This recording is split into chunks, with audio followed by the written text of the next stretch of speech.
mesdames, messieurs, et bienvenue à ce nouveau numéro de votre émission 100% Bénin. Les jours passent, l'actualité évolue, elle aussi. Des acteurs politiques béninois en exil ou en prison, c'est la question qui s'invite aujourd'hui au menu de votre émission 100% Bénin du jour. Et ce, à raison, car ils sont nombreux sous le régime du nouveau départ à quitter, malgré eux, qui activement recherchés dans des affaires de détournement de fonds publics ou de crimes économiques qui poursuivis pour des délits d'opinion et des faits attentatoires, dit-on, à la stabilité sociale. Tout ceci sur fond de collision supposée entre pouvoir exécutif et pouvoir judiciaire. Sur place, une ambiance de suspicion généralisée laissant croire à une partition du pays faite de ceux soutenant les actions du régime, quelles qu'elles soient, et ceux très remontés contre. La fracture sociale est plus que manifeste. Désormais, des voix s'élèvent appelant à l'unité d'action, à la réconciliation. Mieux, au retour des exilés politiques. Appel pour l'état de grâce aux exilés et détenus politiques. Une démarche de salut public ou obstruction à la manifestation de la vérité. Tel est, mesdames, messieurs, le thème en débat ce jour. Sur ce plateau, déjà en ma compagnie, Lucien Médico. Acteur politique, il est par ailleurs le président du mouvement CMP Bénin, comité de mobilisation pour la paix au Bénin. Lucien Médico, bonjour. Bonjour. Merci pour la disponibilité. C'est moi. En face de lui, l'éditorialiste qui n'est plus à présenter, Médéric François Gongo, homme des médias. Il est le promoteur du très en vue quotidien béninois d'information, d'analyse et d'investigation Actu Express. Médéric François Gongo, bonjour. Bonjour Joël, amis téléspectateurs, téléspectatrices de SICAP, bonjour. Et merci. C'est moi. Pour la disponibilité. C'est moi. Oui, appel à l'unité nationale, à la réconciliation, à la libération des détenus et au retour des exilés. Ils sonnent ça et là depuis ces appels et ils sont de plus en plus nombreux, les mouvements associatifs à s'inscrire dans cette logique. Au nombre de ceux-ci, le CMP Bénin, le comité de mobilisation pour la paix au Bénin, je l'ai dit en introduction, son président est avec nous. Ils ont battu le macadam dans ce sens, appelant toutes les voix possibles qui peuvent jouer une partition dans ce sens à se mobiliser pour qu'enfin l'appel ne soit pas un appel vain. Lucien Médico, une fois encore, bonjour. Bonjour. Et pourquoi une initiative comme celle-là, dans un contexte où le peuple a quand même soif de savoir ce qui s'est passé dans nombre de dossiers qui, entre-temps, ont d'une manière ou d'une autre retenu l'attention. Merci beaucoup, merci de m'avoir invité. À tous les téléspectateurs, je dis bonjour. Même ceux qui ne sont pas à la maison actuellement, je leur dis bonjour, un bon coucou. Et à tous les agents de SICA TV, je dis bravo pour le travail très délicat que vous faites. Merci. De prime abord, je pense que l'initiative, elle est salutaire. Elle est salutaire en ce sens que ce n'est pas seulement la faim, la soif, il y a aussi la faim. La faim dans les foyers. Il n'y a pas que la soif, il y a la soif et la faim qui gèrent maintenant ces deux calamités qui gèrent les foyers. En dehors de cela, vous avez déjà évoqué la question. L'exil de nos frères. L'exil de nos frères et la détention politique de nos petits frères, de nos grands frères, de nos mamans, de nos grands frères en prison, qui croupissent en prison. Je crois que l'initiative a été prise après 1000 réflexions. La première réflexion, c'est juste pour que le pays retrouve son souffle. Nous sommes dans un climat d'inquiétude. Dans les foyers, c'est la tension. Les foyers ne se retrouvent plus. Tension dans les foyers ? Tension. Parce que lorsque il paraît que jamais on a eu une stabilité au niveau des tribunaux, parlant des appels au divorce.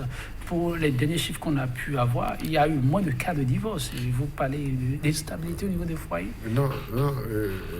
Si vous évoquez la question judiciaire, je vous dirais que ça, c'est un autre problème. Ah, ok. C'est un autre problème. Celui que vous évoquez ? Celui que moi j'évoquais, c'est le côté social. dans les foyers aujourd'hui, il n'y a plus à manger. Et c'est ça qui entraîne les divorces.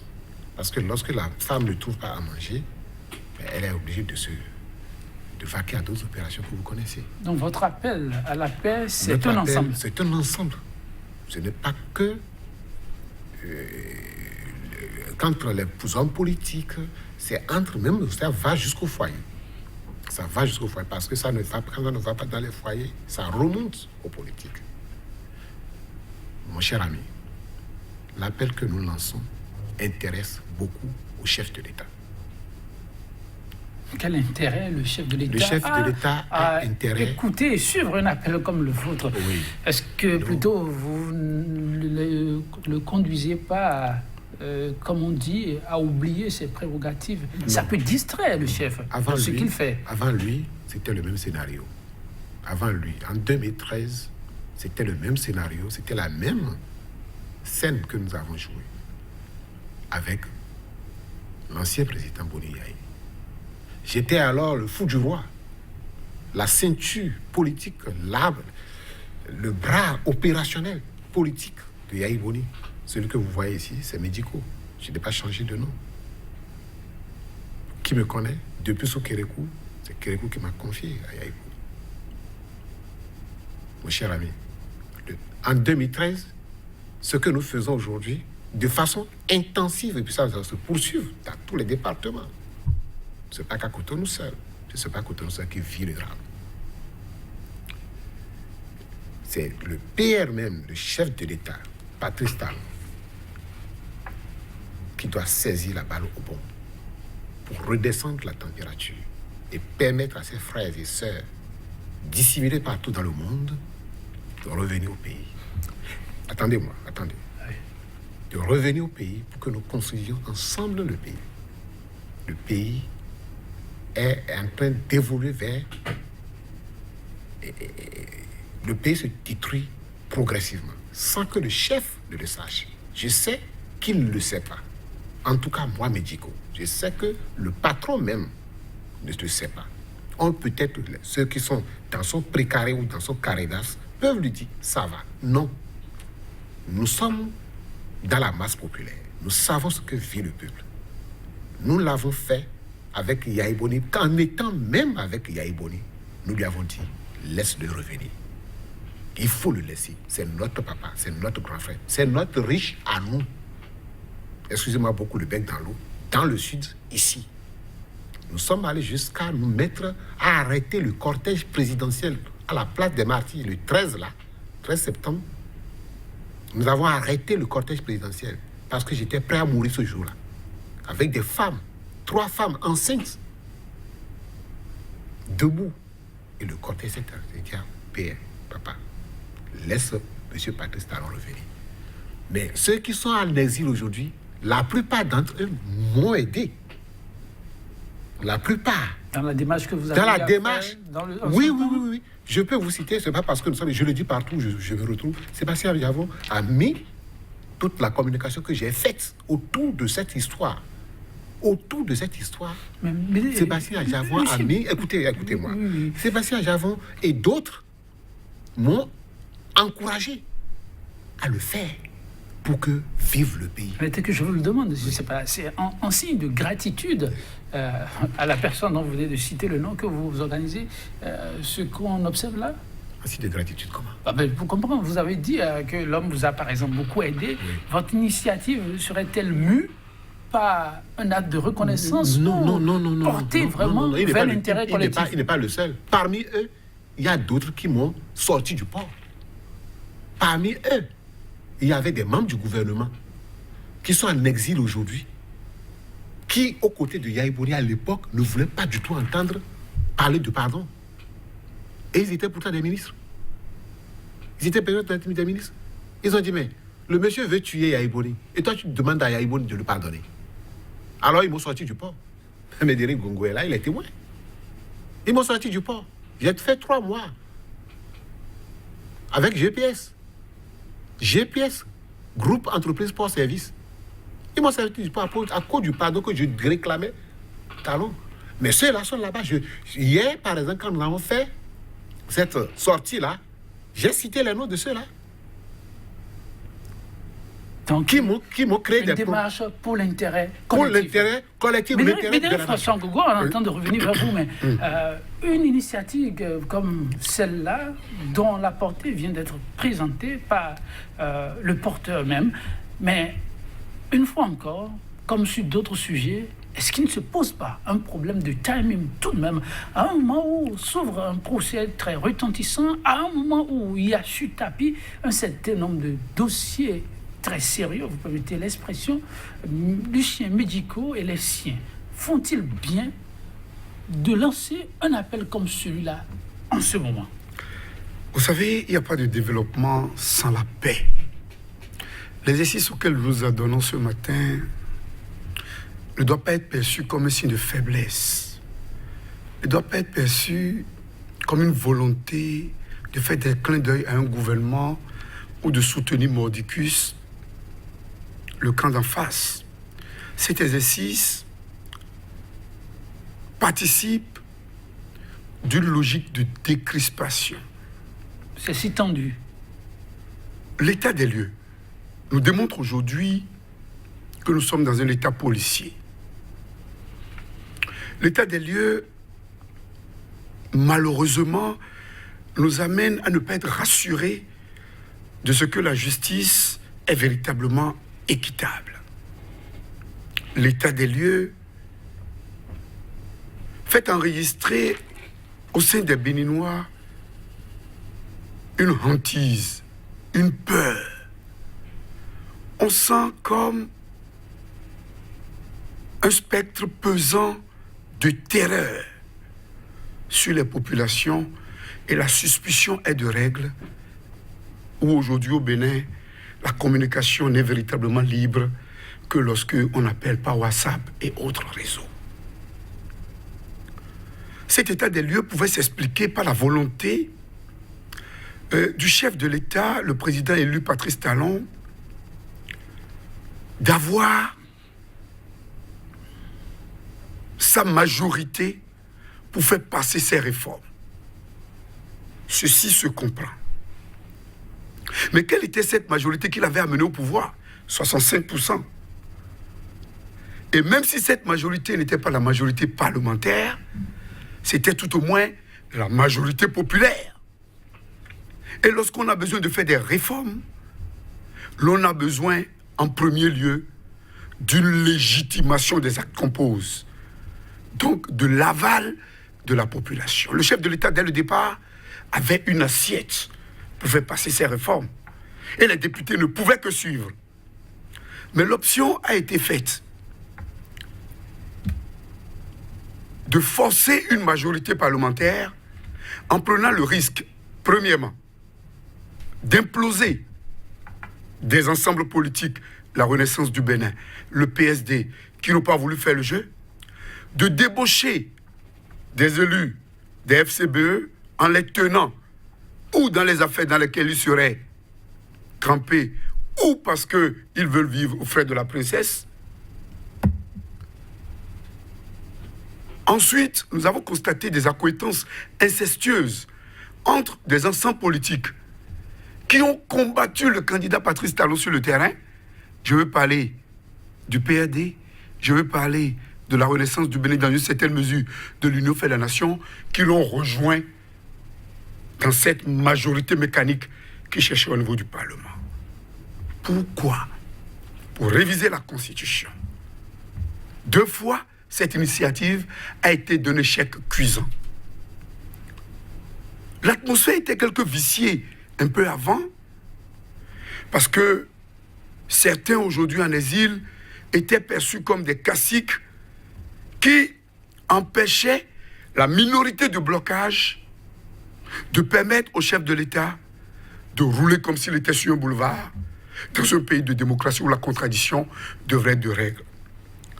Cet état des lieux a amené le chef de l'État à s'éloigner de la grande majorité qu'il a menée au pouvoir, la coalition de la rupture, pour se replier sur une mini-minorité au niveau des 24% qui, au nouveau départ, s'est transformé en Bénin révélé. Puisqu'on nous a dit que sans le soutien des autres, et notamment du plus déterminant Sébastien Adjavon, Patrice Talon pourrait se faire élire avec ses 24%, c'est-à-dire 2,5 d'électeurs sur 10. Tout ça sont des éléments qui en ont ajouté à la... Voilà l'état des lieux. Cet état des lieux nous a permis de constater également que lorsque la précédente Cour constitutionnelle a refusé d'accéder à la mise en conformité de plusieurs lois, la loi sur la grève, la loi sur les PPP, les lois que d'aucuns qualifieraient, à tort ou à raison, de lois scélérates et de liberticides, cette cour s'est vue remplacée par une autre cour, mais dirigée par le promoteur de la politique de la rage et de la ruse, qui de surcroît était l'avocat personnel du chef de l'État et précédemment ministre de la Justice. Dans un pays à démocratie libérale, aucun pays à démocratie libérale n'accepterait que cela se passe ici. Et c'est là le hic.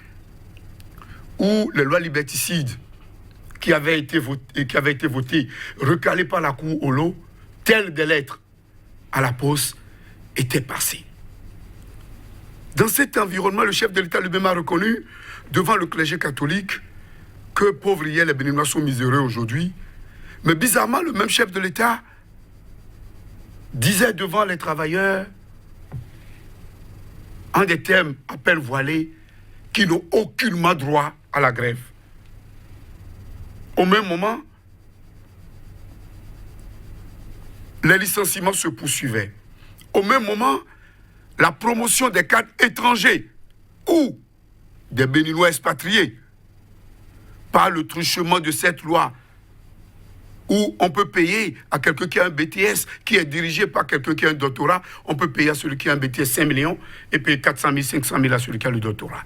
Les cas sont vivants. Bref, nous avons constaté que le chef de l'État, homme d'affaires ou opérateur économique, n'a pas pu abandonner ces méthodes de trop de rigueur qui marchaient dans le secteur privé, mais qui sur le terrain politique, démocratie libérale, se retrouve être pas de la dictature ou tout simplement un manque de démocratie, s'il faut que je parle en ces termes. Le chef de l'État, disais-je, même dans toute sa volonté de faire du bien, d'agir pour développer le pays, s'est retrouvé obligé, quoi qu'on dise, de rentrer dans ses fonds, de continuer à mettre un OPA sur le port, de continuer à permettre à ses proches d'imposer leur dictat sur les marchés publics et sur les secteurs névralgiques du pays, de brader la plupart de nos secteurs névralgiques qui portaient encore à des sociétés de droit étrangers. Voilà la situation. Lorsqu'on est dans une telle situation où ce qu'on n'a pas vécu depuis au moins 20 ans ou 30 ans, je veux parler des exilés politiques, je veux parler des prisonniers politiques. Là, nous savons de quoi nous parlons, parce que nous étions dans la lutte dès le bas âge. Nous avons frôlé plusieurs fois la prison pour la lutte patriotique. Et ceux qui nous voient, nous regardent, d'ici ou ailleurs, le savent. Je fais un clin d'œil à nos amis des États-Unis. Pour vous dire aujourd'hui que le gouvernement a échoué sur le plan politique, parce que les deux tentatives ont été d'un échec cuisant de révision de la Constitution. Le gouvernement, et là je n'aimerais pas croire que le chef de l'État est en train de mettre en pratique ce qu'il nous a proposé et dont la vidéo passe partout. Qu'est-ce qu'il a proposé? Pour gagner un pouvoir, il ne faut pas être performant, il ne faut pas réaliser, mais il faut avoir une capacité de museler, de détruire ses vis-à-vis pour que le peuple ne soit obligé que de vous accepter. In extenso. J'aimerais croire que les acquis démocratiques qui sont mis en cause aujourd'hui, parce qu'il ne faut pas le nier, là où nous sommes, a été mis hors tension au Bénin. La radio Soleil FM est brouée régulièrement. L'argent public est utilisé pour la propagande et nous qui avons refusé de ne pas abonder dans le même sens, nous sommes limités et nous sommes réduits à notre portion congrue, même si nous poursuivons le combat. C'est pour vous dire que le président Lucien Médico, quoi qu'on dise, se distingue également aujourd'hui par rapport à tous les acteurs politiques qui jouent aux régimistes, qui jouent aux équilibristes ou qui aient opté de ne plus jamais faire l'opposition. Nous avons entendu. Non seulement il y a une constance dans l'animation de la vie publique au niveau du président Médico, mais il y a des prises de position osées. Parce qu'aujourd'hui, le Bénin est divisé. Aujourd'hui, dans les foyers, il n'y a pas d'entente. Parce qu'il y en a qui sont avec le pouvoir en place, il y en a qui sont soi-disant avec l'opposition.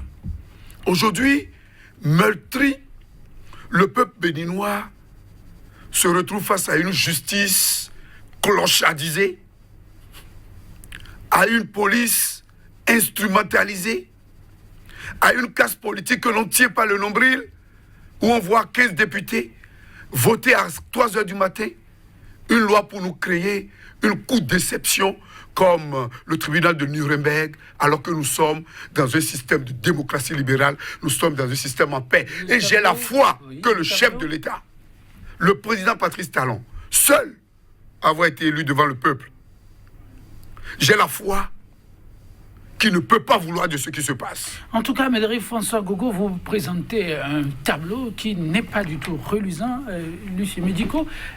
Ce tableau, vous vous retrouvez là-dedans où il y a des faits qu'on a un peu exagérés. Mais pour l'essentiel, ceci trouve-t-il de répondant au travers de votre démarche? Non, là, je crois que le tableau qui a été présenté, c'est le tableau du peuple. Ce n'est pas le tableau de Médico. Mais je suis dans le peuple. Vous vous retrouvez à travers la présentation faite? Je me retrouve dedans. Mais moi, je veux voir court ce que l'homme politique voit très loin. Je veux voir court. Court parce que je suis venu pour parler du social. Je suis venu parler du social parce que je ne vais pas détourner l'intention que nous avons derrière le CMP. L'intention, c'est quoi? L'intention, c'est de voir tous nos fils ensemble travailler, la main dans la main, pour développer, redécoller notre pays. Parce que le pays est en lambeaux actuellement. Le pays a besoin de tous. Le pays a besoin de ses fils. Nous pleurons l'absence de nos fils. Nous pleurons beaucoup. Javon n'est pas là. Komi Koutié n'est pas là. Kodjo Simplice n'est pas là. Djanoté n'est pas là. Fatoumatou n'est pas là. Fatoumata n'est pas là. Et d'autres, aujourd'hui, Léonce Mumbaji, pardon, n'est pas là. Et d'autres. Il y a d'autres qui sont partis. Il y en a même qui sont dans le pays, mais qui sont en exil dans le pays. Ils sont en exil dans le pays. Moi, je pense que ce que vous venez de dire, la conclusion des propos que Médéric vient de sortir, les mots qui viennent, le dernier mot là, mon président, le chef de l'État actuel, Patrice Talon, que nous aimons tous, a intérêt à suivre ça. Il ne peut pas accepter que le pays tombe entre ses mains. Parce qu'il est le seul élu. Il est le seul élu. Quand vous dites le pays tombe, Lucien Médico, permettez, n'est-ce pas une vue de l'esprit que de caricaturer ce qui se passe sous cet angle? Parce que justement, l'initiative observée sur un certain nombre de faits, en croit les autorités, c'est justement pour mieux solidifier l'édifice république. Ça n'a pas d'autre portée que ça. Alors, lorsqu'on pense que ce qui se fait aujourd'hui, c'est pour fragiliser la maison Bénin, est-ce qu'on ne fait pas un mauvais diagnostic des faits? Non. La démarche aujourd'hui à mener, c'est de recoller les morceaux. Il faut recoller les morceaux. Les ressources humaines les plus importantes, les élites les plus importantes. Mais vous ne pouvez pas faire du chemin, du développement, c'est les ressources humaines. C'est vrai. Mais l'homme d'abord est au cœur du développement. Regardez ce que je vous dis là est tellement important. Moi, Médico, je n'ai pas mangé avant de venir ici. Donc, parce que vous l'avez voulu, Médico. Ne dites surtout pas que vous avez fait, que vous n'avez pas de quoi vous alimenter, s'il vous plaît. Écoutez. Oui. comme moi, ils sont légion à ne pas manger depuis le matin. Mais Et c'est ça qui nous tient. Vous êtes à jour parce que vous n'en avez pas? Je ne l'ai pas. Comme d'autres, je ne l'ai pas. Je ne l'ai pas, je vous dis la vérité. Votre costume, vous l'avez passé? Non, Vous l'avez passé, votre ça costume? date de 3 ans déjà. Avant même l'arrivée du régime en place. Ça, je l'ai acheté quand j'étais quelque part à Lomé. Je l'ai acheté. Je n'ai plus rien. Aujourd'hui, avec Comme d'autres, le régime, comme vous n'avez le plus Bénin d'issue. se porte. Vous travaillez, Le Bénin se porte. Non. Depuis 3 ans, j'ai été chassé du port. Expert maritime, spécialiste des questions portuaires. Depuis 27 ans, il y a 3 ans, j'ai été chassé du port. À cause de ce que je fais aujourd'hui comme démarche pour la paix. Sérieux? Oui, c'est sérieux. Non, Medico, Je vous assure, n'allez pas allez utiliser demander à mes enfants si je fonctionne, je travaille encore. Je viens rester dans mon cabinet d'expertise là. Et je regarde, je regarde la télé. Mais je sais ce que je fais. Je quitte ici, c'est pour aller demander aux amis togolais avec qui j'ai fait la autonome. Et on me donne un peu, je reviens. C'est comme ça, ça fonctionne. C'est comme ça que je vis maintenant. Maintenant. Non, s'il vous plaît. Maintenant. Allons droit. Avant d'arriver au but, vous avez dit quelque chose de très grave. On ne peut pas passer ça sous silence. Que vous avez été chassé du port. On sait qu'il y a un certain nombre de personnes qui ont été obligés du parti du port simplement parce qu'ils exerçaient en toute illégalité. Et ceux qui se sont vus boutés hors la maison dans ce lot et qui avaient les agréments et qui pouvaient travailler, ils ont fait ils ont posé leur doléance et on les a rappelés par la suite. Vous avez fait les démarches dans ce sens? Non, je ne peux plus faire cette démarche-là parce que je ne veux pas. Vous savez, GPS a été créé sous le régime Yahi. GPS a été créé sous le régime Yahi. GPS a son agrément. C'est ce qui vous a valu? GPS a son agrément, oui, on sait. Et c'est pourquoi on est surpris de vous entendre dire ce que vous dites là. Voilà. C'est parce que je demandais la démarche que je mène aujourd'hui. C'est pourquoi je veux travailler nulle part. Parce que, sous prétexte, on peut toutefois m'éjecter. Car ceux qui sont avec le régime actuel, mais moi je suis dans l'opposition. J'affirme, je vous confirme mon opposition au régime en place. Mais je ne suis pas ici en tant qu'opposant. Je suis ici en tant qu'homme social qui veut que le pays se porte bien. Dans l'opposition, on n'est pas éternellement opposant. On n'est pas éternellement mouvancier. Donc vous jouez pour le pays? Je joue aujourd'hui pour le pays. Pour les milliers de diplômés qui sont à la maison. Lucien Medico, il y a quelqu'un qui m'a envoyé un petit message tout à l'heure. Il paraît que Medico joue plutôt à un double jeu. Il se réclame de l'opposition, mais que depuis quelque temps, on serait en train de vous faire les yeux doux de notre côté. Et donc, votre démarche serait une démarche motivée. Qu'est-ce que vous répondez? Jamais. Medico ne ment jamais à la part comme ça. Ah bon? Oui. Bon. Eux-mêmes, ils le savent. Un autre ajoute ceci. Le régime même le sait. Un autre ajoute ceci que je vous rapporte. Talon même le sait. Bon, c'est ce que vous dites, mais un autre ajoute ceci que je vous rapporte. Les membres du Caridas de Talon le savent. Parce que moi, Medico, je suis Yahi, je continue toujours d'être Yahi. Je suis Yahi de fond et de forme. Alors, un autre dit qu'il ne supprime pas ceci, Medico. Je vous lis exactement et vous répondez. Je suis un coordonnateur de la mouvance de la commune de Dobo. Pour la FCBE. Je suis FCBE. Papier. Mais l'intéressé dit, comment expliquer que Lucien Medico, veuillez bien écouter la question et répondre à la question. Comment expliquer que dans un environnement où tout le monde demande à manifester et n'arrive pas à avoir d'autorisation, vous avez pu avoir d'autorisation, et mieux, qu'il paraît que vous avez organisé une marche qui a été encadrée par la police républicaine. Il paraît que depuis peu, c'est bien rare. Tout à fait. Et que ceci est motivé par le fait que vous, désormais, vous êtes en train de prendre langue avec les dirigeants du pays. Très bien. Là, je pense que notre message s'entend très bien. Le message de la paix, je félicite le gouvernement pour avoir fait ça hier. Ah bon? Oui. Non, pas parce que le gouvernement même serait derrière vous. Non, jamais. Jamais. Je vous jure la tombe de mon papa. Jamais. Jamais, personne. Medico, tel que vous me voyez ici, moi je suis ancestral. J'ai reçu une éducation ancestrale. Quand je suis quelqu'un, je le suis jusqu'à la tombe. Je ne mords jamais à la part. C'est pourquoi je ne suis pas riche. Je ne serai jamais riche. Même si je suis riche, je laisserai la richesse aux pauvres. Vous voyez, moi, Medico, j'ai été fidèle à Kérékou pendant 25 ans. Amos Elegbe est là pour me témoigner.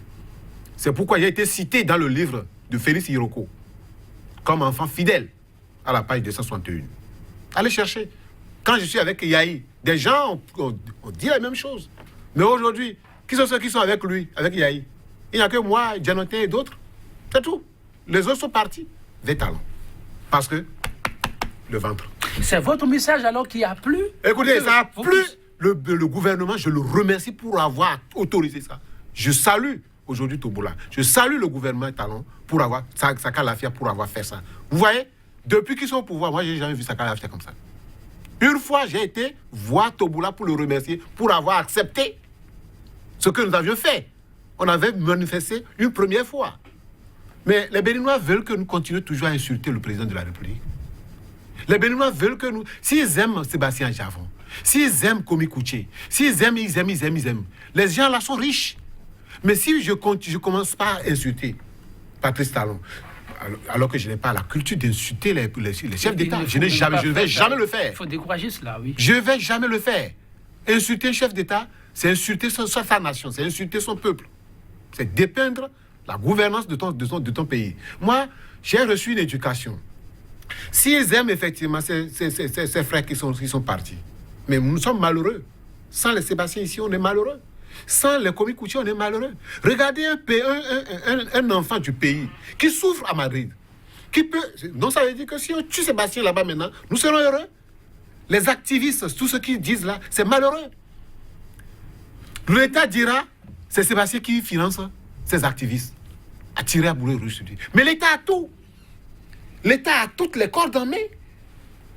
Il a la justice, il a la police, qui ont les moyens de nous gazer, de nous foutre en prison, de nous juger malhonnêtement. Sans que nous ayons citoyens. C'est un appel citoyen. Il faudra que, vraiment, nos frères qui sont dans l'ombre, qui écrivent là, qui font de n'importe quoi là, qui reviennent à la raison. S'ils aiment vraiment Sébastien Javon, s'ils ne veulent pas qu'il y ait une autre forme de violence qui se prépare. Mais moi, je parle hyperboliquement, je parle en parabole.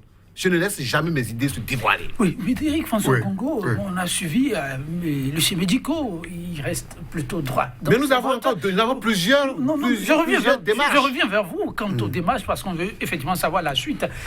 Il reste droit dans ces brutes par rapport à l'initiative, la démarche et sa portée. Mais une autre question quand même. Il parle de Komi Kouché, il parle de Valentin Dianontin, Simplice Kodjo et autres. Mais tous ces cas, ce sont des personnalités de la République, c'est vrai, mais qui sont interpellées dans des dossiers donnés. La démarche, dans ce sens, ne peut-elle pas prêter à confusion? Vous savez, la lutte contre la corruption va de soi dans un système politique responsable. Les réformes sont inhérentes à toute évolution humaine. Le chef de l'État doit faire des réformes. Il doit imprimer son rythme au développement du pays. Mais lorsqu'on parle de la lutte contre la corruption, et qu'au moment où on voit un non-lieu pour l'affaire PPEA 2, dans laquelle pourtant des noms étaient cités, des personnes avaient été mises en débat. Lorsqu'on parle de lutte contre la corruption, et qu'on voit que quelqu'un comme Atao, au début, Enro, avait été arrêté pour une affaire, et que les chefs d'accusation ont évolué. Lorsqu'on parle de lutte contre la corruption et qu'on voit que, malgré que celui qu'on a dit avoir remis de l'argent à Métoyon, c'est presque dédié. Lorsqu'on parle de la lutte contre la corruption et que par rapport à une affaire déjà jugée, on ramène cette affaire au niveau d'une instance qui juge en première et en dernière instance la criette, tous ceux qui sont partis du pays, tout comme la plupart des étrangers qui ont fui le pays, allez dans le port, c'est désert au niveau d'Akwakwa. Les sociétés sont fermées à foison, allez aux impôts, vous informez.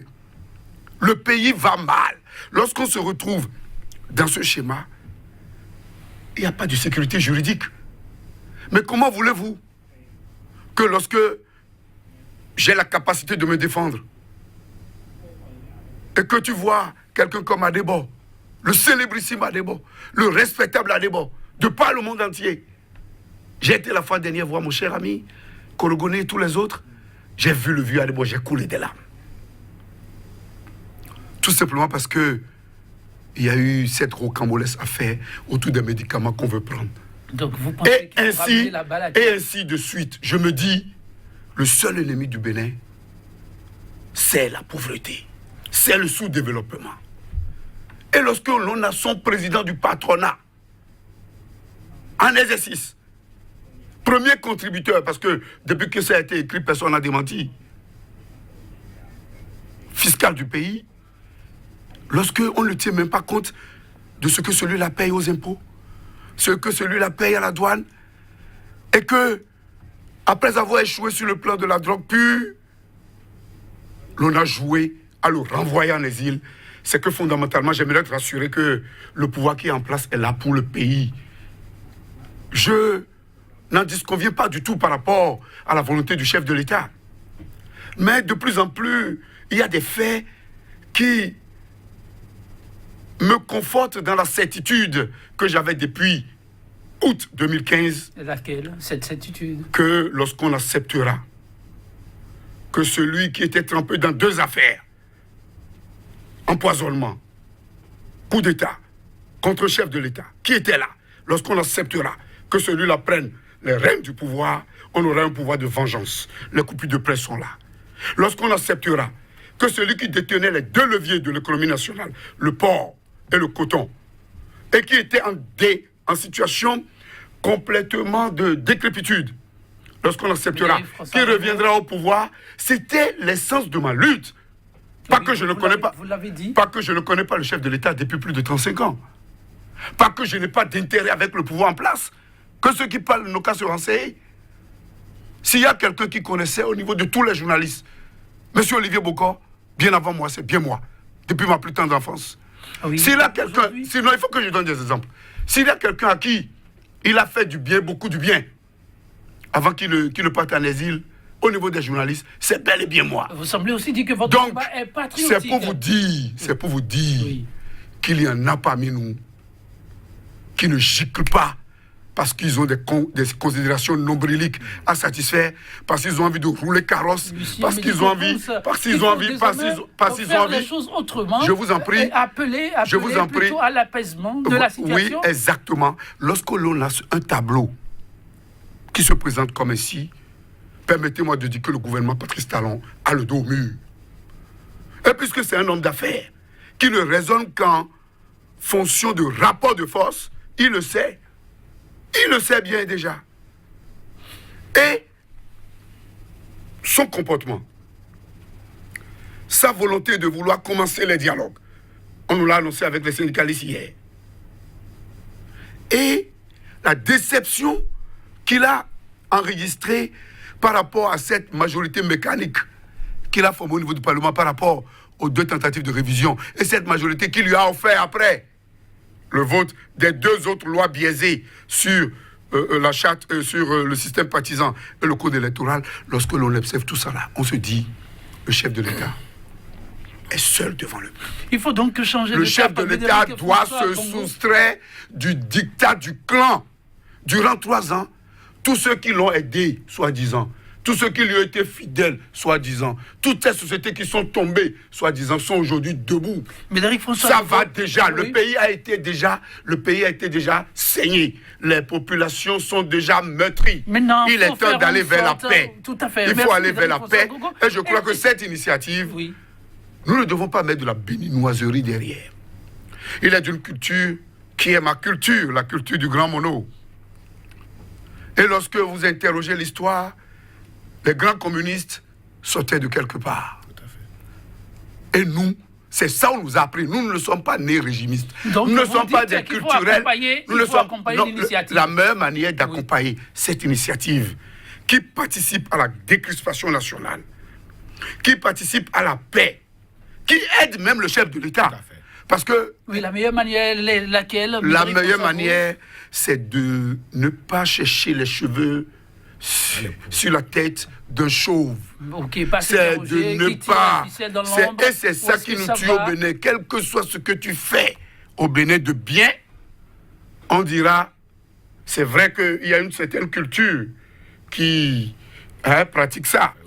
Encore quelques minutes, on va se accompagner, mais dites, Lucien Médico, l'appel à la paix, à l'unité nationale, au dialogue inclusif. En dehors de cette marche, qu'entendez-vous faire pour que cette initiative puisse prospérer, surtout dans la durée? Je crois que pour arriver à cette question, tout ce qui naît mûrit. Tout ce qui naît mûrit. Je crois que le pouvoir... Mais lorsque les fondations ne sont pas bien faites, ça peut pas aller à terme. Ça peut. Là, nous ne le souhaitons pas. Nous ne le souhaitons pas pour le pouvoir qui est là. Parce que, qu'on le veuille ou pas, Patrice Talon, c'est un Béninois. C'est sûr. C'est un Béninois. Son succès, c'est le succès. C'est le succès de tous les Béninois. Ah oui. Qu'on soit à New York, à Garandebou, peut-être à tout près à Tokpa, ou peut-être à Dobo, etc. etc. C'est un Béninois. Ce que moi je pense, le fait de commencer par donner, encore que nous sommes dans le système social. Nous avons présenté notre demande d'audience sur la base d'une ONG, Bloc Jeunesse Action, qui est bel et bien enregistrée depuis 1996. C'est avec ça nous faisons du social. Et une fois que vous êtes enregistré, le pouvoir, quand il constate, c'est tout pouvoir, quand il constate que vous êtes dans les normes, on vous accorde une autorisation. Hier, qu'est-ce qui s'est passé? Les policiers ne venaient pas. Et moi, j'ai pris ma croix, je suis parti à la maison. Je suis parti au bureau. J'ai demandé à mes collaborateurs, faites-moi rentrer dans ma croix là, de Jésus-Christ, rentrez-moi ça dans mon véhicule. Je suis allé au bureau. Quand les policiers eux-mêmes, très pressés, m'ont rappelé après pour dire, viens. Je sais ce qu'on s'est dit. Ils ont sécurisé la marche. Mais on n'a plus fait l'itinéraire qu'il faut. Pourquoi? Maintenant, Pourquoi ce que moi je demande, c'est de demander au gouvernement de continuer surtout à aller dans ce sens. Ce que fait le CMP aujourd'hui, ce que fait le CMP, le comité de mobilisation pour la paix, ce n'est pas médicaux, c'est tout un monde. Vous me voyez ici, nous sommes avec les évêques. Nous les avons rencontrés. Ils sont d'accord. Nous avons rencontré des icônes de la République. Ils sont tous d'accord, ils nous accompagnent. Le moment venu, je pense que nous aboutirons à une table ronde. Nous aboutirons à une table ronde.